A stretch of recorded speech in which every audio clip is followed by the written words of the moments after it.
Et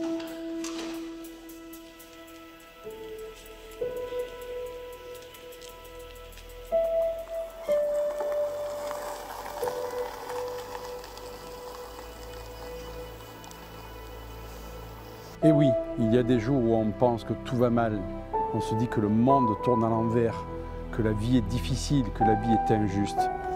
On est en colère, on est frustré, on a envie de hurler, de jeter l'éponge, de tout lâcher. On a le droit d'avoir cette envie, on a le droit de se sentir découragé. Alors peut-être as-tu besoin d'aller dans la nature, de hurler, de courir, à en perdre haleine, de prendre un morceau de bois et de taper sur un rocher, sur une souche, pour extérioriser ce feu que tu ressens à l'intérieur, ou tout simplement de te reposer, de prendre soin de toi. Et après avoir fait cela, pose-toi, respire, et imagine que tu vois les choses de plus haut. Ce n'est pas parce que la période est difficile, que tu vis des jours douloureux, que toute ta vie est déterminée par ce que tu vis là, en ce moment. La vie n'est pas linéaire, elle est faite de cycles, de hauts, de bas, qui te demandent d'être adaptable. C'est notre état d'esprit qui détermine la qualité de notre vie, quelle qu'en soit la teneur. Il y a des gens qui ont tout pour être heureux, et pour autant ne le sont pas, et d'autres qui n'ont rien, et ont une foi en la vie qui leur permet de tout transcender.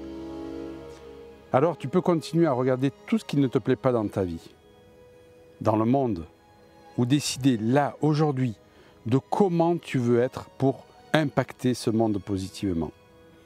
Ton état d'esprit est déterminé par ce que tu choisis d'être.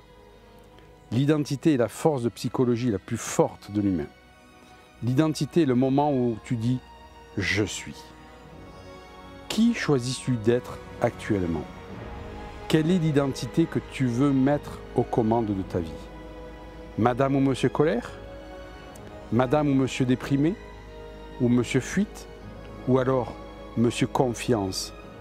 Ou Monsieur et Madame Enthousiasme? Qui veux-tu aux commandes de ta vie?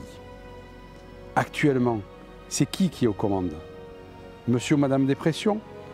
Monsieur ou Madame Nombril du monde? Complainte? Problème? Fuite? Victime? Colère? Tristesse? Qui est aux commandes sans que tu t'en rendes compte? Dis-toi que le monde, l'extérieur, ne conditionne pas qui tu es. C'est ton identité qui conditionne ton monde et ta qualité de vie. Veux-tu maintenir ou changer l'identité de qui est aux commandes? As-tu envie de vivre à côté de quelqu'un de joyeux, de confiant, ou alors de critique, qui est toujours en colère et qui voit les choses en noir? Dis à tes anciennes identités, sans les juger, que tu les libères maintenant. Pense à la personne que tu veux être. Quelle qualité elle a? Elle utilise quelles compétences? Car une identité, ça se construit.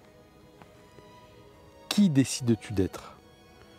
Tu peux choisir, quelles que soient les conditions extérieures, de cultiver la joie, la confiance, le discernement, l'altruisme, l'amour, la tolérance, la patience, la volonté, la détermination. Tu peux choisir l'identité du guerrier ou du perdant, du gagnant, de la victime. Quand tu dis « je suis monsieur ou madame gagnant », comment te sens-tu? Comment te tiens-tu? Prends le temps de voir qui tu veux devenir. Tu dois construire qui tu veux être, car cela se construit. La confiance, le succès, l'empathie, la bienveillance, la persévérance, ça se cultive. Et tu peux dire « je suis », comme quand tu jouais enfant et que tu le décrétais. Tu peux décréter « je suis l'acteur de ma vie, je suis un champion ». Tu veux devenir heureux? Alors sois heureux. N'attends pas que quelque chose arrive pour le devenir. Tu veux devenir fort? Alors sois fort. Tu veux devenir toi? Alors sois toi. Quand tu donnes un ordre, ton cerveau l'exécute. Quand tu dis « je suis un loser », eh bien regarde ce qui se passe en toi. Ton cerveau réagit immédiatement à ce que tu dis. Décide, je suis cela et rien d'autre. Tu obtiens ce que tu tolères. Si tu tolères la médiocrité, tu obtiens la médiocrité. Si tu tolères que les gens te marchent dessus, alors ils vont te marcher dessus. Si tu tolères que ces choses soient bien, alors tu obtiens des choses seulement bien, mais pas plus. Si tu ne tolères que le meilleur de toi-même, alors tu obtiens le meilleur de toi-même. Tu peux décider de tellement t'aimer, tellement maintenant, que tu ne tolères pas d'avoir ce renoncement ou ces excuses que tu avais avant pour ne pas faire, pour ne pas perdre de poids, pour ne pas aller vers ta réalisation, pour ne pas être heureux. Tu dois élever tes standards. Ne tolère plus le banal. Fais de ce banal de l'extraordinaire. Je décide et je me donne le meilleur, car je mérite d'avoir le meilleur dans ma vie. Terminez les excuses. Ressens de la gratitude pour tout ce que tu as et ne tolère plus tout ce que tu ne veux plus. Tu es né pour vivre une vie spectaculaire. Seulement, il y a ce conflit avec le fait que l'on nous a dit qu'il fallait se contenter de ce que l'on avait.